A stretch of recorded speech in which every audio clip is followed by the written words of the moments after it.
마가복음 5장 1절부터 20절의 말씀입니다.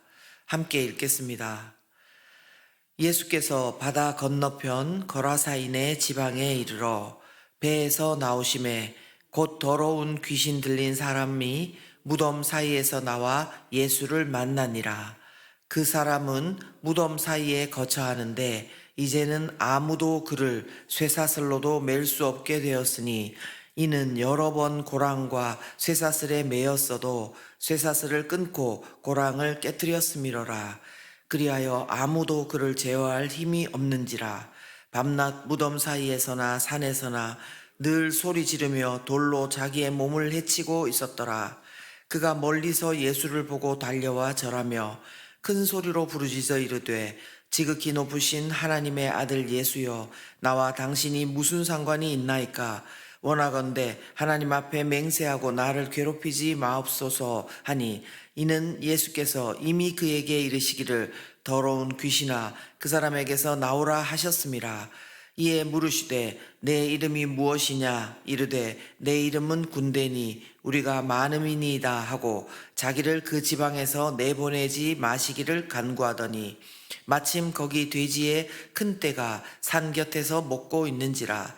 이에 간구하여 이르되 우리를 돼지에게로 보내어 들어가게 하소서 하니, 허락하신대 더러운 귀신들이 나와서 돼지에게로 들어가매 거의 2,000마리 되는 떼가 바다를 향하여 비탈로 내리다라 바다에서 몰사하거늘, 치던 자들이 도망하여 읍내와 여러 마을에 말하니 사람들이 어떻게 되었는지를 보러 와서 예수께 이르러 그 귀신 들렸던 자 곧 군대 귀신 집혔던 자가 옷을 입고 정신이 온전하여 앉은 것을 보고 두려워하더라.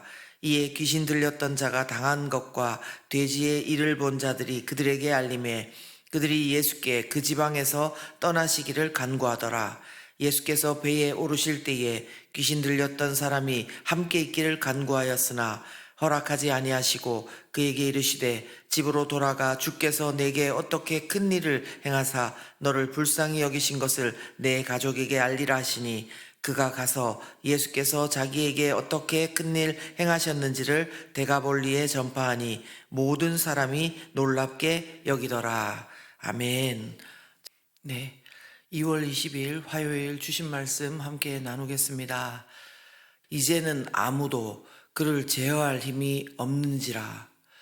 더 이상 아무것도 해볼 수 없는 절망과 고통의 냄새가 날 것입니다. 우리의 인생에서도 이제는 아무도, 그리하여 아무도 그를, 그리고 나를 제어할 힘이 없다라고 하는 그런 영역이 있고 때가 있습니다. 이런 일들은 아마 좋기 수십 년은 된 고통의 문제일 때가 많습니다. 오늘 본문 거라사인의 지방에 사는 더러운 귀신 들린 사람의 형편이 그랬습니다. 그는 오늘 본문에 의하면요, 2절과 3절에 보시면 집이 아니라 무덤 사이에 거처하고 있다 그랬습니다. 그리고 3절 후반절과 4절을 보시면 쇠사슬로도 맬 수 없는, 여러 번 고랑과 쇠사슬에 매였어도 쇠사슬을 끊고 고랑을 꿰뜨린 알 수 없는 그런 힘을 가진 사람이었습니다. 그리고 5절에 의하면 밤과 낮도 없이 무덤 사이에서나 산에서나 늘 소리를 지르고 또 심지어는 돌로 자기 몸을 해치고 있었던, 가정도 일상생활도 개인의 모든 소망도 무너지고 남에게까지 위협적인 존재가 된 것입니다.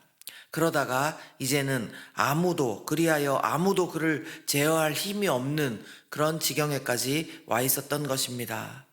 만약 우리 가정 가운데 또 우리의 공동체 가운데 우리에게 이런 일이 있다면, 이런 절망과 고통 가운데 있는 분들이 계시다면 오늘 말씀을 통해서 다시 기도할 수 있기를 바랍니다. 그리고 아무도 그를 제어할 힘이 이제는 없다 이렇게 고백한다 하더라도 우리에게는 예수님이 계심을 기억하고 힘을 내시기를 바랍니다.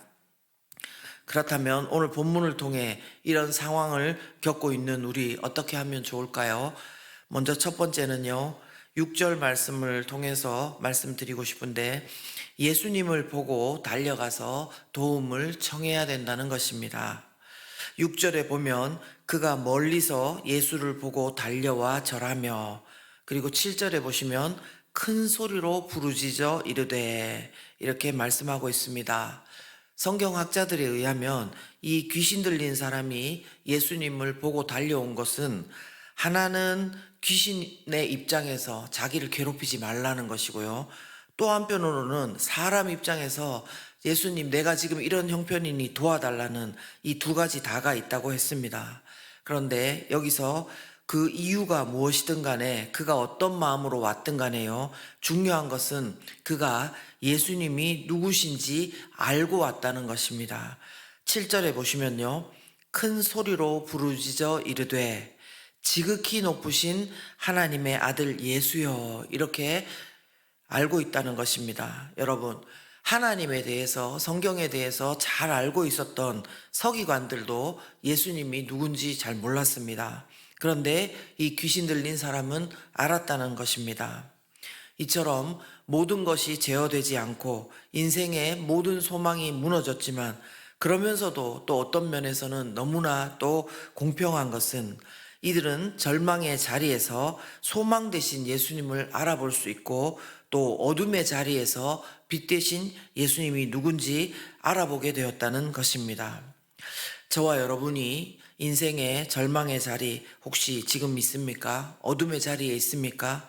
그러면 그 절망과 어둠이 깊으면 깊을수록, 아무도 누구를 도와줄 수 없으면 없을수록, 우리는 이제 다른 누구로 위로를 받는 것이 아니라 우리의 소망 되시고 빛 되시는 예수님, 그분께 낙심치 말고 다시 힘을 내고 기도하실 수 있기를 바랍니다. 분명한 하나님 아버지의 도우심, 우리 주 예수 그리스도 성령 하나님의 역사가 우리 가운데 있기를 기대합니다.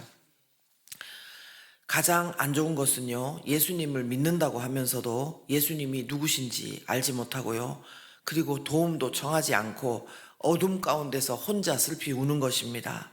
저와 여러분 가운데 그런 일이 없이 주님께 나아가 도움을 청하고 치유함을 입는 놀라운 은혜를 누리시기를 예수 그리스도 이름으로 축원합니다.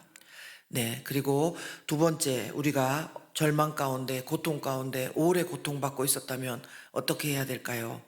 두 번째는 8절과 9절, 13절의 말씀을 통해서요, 하나님의 아들 예수 그리스도의 권세를 알아야 된다는 것입니다. 하나님의 아들 예수 그리스도의 권세가 어떤가?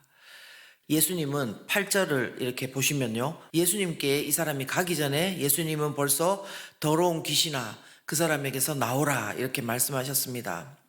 하나님의 아들이시고 또 사탄의 머리를 밟아버리신 예수님이기 때문에요, 예수님의 이 명령은 그냥 말이 아니라 영적인 권세를 발동하는 그런 말씀입니다. 그래서 그 영적인 권세에 따라 그 귀신은 나와야 될 수밖에 없고 자기 마음대로 할 수가 없는 것입니다. 여러분, 우리가 예수님 이름으로 기도하고 명령해야 되는 이유가 바로 이런 것입니다. 그런데요, 여기서 오늘 본문에 보시면 악한 영, 이 귀신의 관교하고 거짓된 본질은 다시 한번 확인되고 있습니다. 뭐냐 하면은 9절부터 보시면요, 예수님께서 그의 이름을 묻자 그 귀신은 자기 이름이 군대다, 그리고 많다, 이렇게 말했습니다. 자기를 또 그 지방에서 내보내지 말아달라, 그러면서 돼지떼에게로 들어가게 해달라, 이렇게 예수님께 청하고 있는 것입니다. 근데 예수님에게 내 안에 군대가 있다, 많다, 그러면서 이렇게 이야기할 때는 예수님이면 그 말에 위축되겠습니까? 안 되겠습니까? 당연히 안 되죠, 예수님에게는. 그런데 만약에 보통 사람이 이 말을 들으면 어떻게 될 것 같습니까? 내 안에 귀신이 1000개도 더 있고 10,000개도 더 있어, 예를 들어서 이런 이야기를 한다면 얼마나 위축되겠습니까? 자, 그런데 이런 식으로 예수님에게도 그 귀신은 이렇게 말하면서 위협을 하는 것처럼 사람들한테도 그렇게 한다는 것입니다.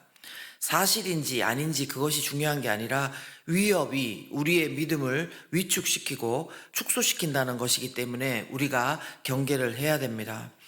그런데 우리는 그런 위협에 놀랄 필요가 없습니다. 왜냐하면 하나님의 아들이신 예수 그리스도가 우리와 함께 계시기 때문에 우리가 예수님의 권세 있는 이름으로 대적할 때에요, 귀신이 하나이든 100개이든 1000개이든 상관이 없음을 믿으실 수 있기를 바랍니다. 그런 숫자적인 위협은 예수님께 전혀 위협이 안 됨을 우리가 믿음으로 선포하고 오늘도 예수님을 의지하고 나갈 수 있습니다. 그리고 또 한 가지, 귀신은 예수님께 요청하기를 자기가 돼지떼로 들어가게 해달라 이렇게 하면서요, 그 상황에서도 어쩌면 예수님께 가시를 남겨놓았습니다. 무슨 말이냐면요, 예수님께서 건너가신 이 지방, 거라사인 지방은 이방 지역입니다. 그리고 성경에서는 아시지만 돼지를 부정한 동물로 여깁니다. 그런데 이방 지역이기 때문에 그들은 상관없이 돼지 키우는 것을 하고 있었습니다. 그런데 귀신은 자기들이 나오면서 돼지떼로 들어갈 수 있도록 해달라고 예수님께 청했고 예수님은 그것을 허락하셨습니다. 여러분, 예수님이 돼지떼에게로 들어가도록 한 게 아니라 귀신이 그것을 제안한 것입니다. 그런데 예수님은 그것이 예수님께 어떤 원망을 들을 만한 거치는 것이 그런 소지가 있는 줄을 아셨습니다. 그러나 예수님은 그럼에도 불구하고 허락하셨습니다. 이것은 우리에게 정말 소중한 것이 무엇인지 보여주는 것입니다. 여러분, 예수님에게 중요한 것은요, 예수님 당신이 그 마을에서 배척받는가 배척받지 않는가 그것이 아니고요, 평생 귀신 가운데 고통당하던 한 사람을 자유케 하신 것이 중요한 것이었습니다. 때로 살아가면서 우리는 돈도 잃고 건강도 잃고 평안도 잃을 수 있습니다. 그러나 우리는 그것만으로 살 수가 없는 것입니다. 이 땅이 끝이 아니고 한 번 죽는 것은 정해진 것이고 그 이후에 심판이 있기 때문에 평생 귀신 가운데 고통당한 그 한 사람만이 자유를 입는 것이 아니라요, 이제 이 땅 가운데 예수님을 통해서 하나님의 통치, 하나님의 다스림이 임했고 하나님 나라 자체이신 예수님께서 직접 오셔서 우리를 자유케 하고 구원하고자 하심을 알리는 것이 더욱 중요했다는 것입니다. 저와 여러분 가운데 오늘 예수님께서 또 자유와 구원을 다시 선포하고 계십니다. 귀신의 위협과 손해를 두려워하다가 예수님을 놓치는 어리석은 자가 되지 말고요, 우리는 하나님의 아들이며 권세자 되신 예수님을 바라보며 오늘도 예수 그리스도의 권세를 선포하며 담대하게 나가시기를 예수 그리스도 이름으로 축원합니다. 이 시간 기도 같이 하실 때에요, 우리 가운데 낙심하고 있는 분이 있다면 내 자신일 수도 있고 우리의 가족일 수도 있죠. 다시 예수님을 바라보고 지극히 높으신 하나님의 아들이여 나를 도와주시옵소서. 나는 하나님의 자녀입니다. 하나님, 그도 하나님의 자녀로 삼아주시고 도와주시옵소서. 이렇게 기도했으면 좋겠고요. 그리고 하나님의 아들 예수 그리스도의 권세를 알고 우리가 분명하게 믿음으로 나아갈 수 있도록 해달라고 대적하고 명령하고, 우리에게는 그런 권세가 있음을 알고 이 시간 기도하겠습니다.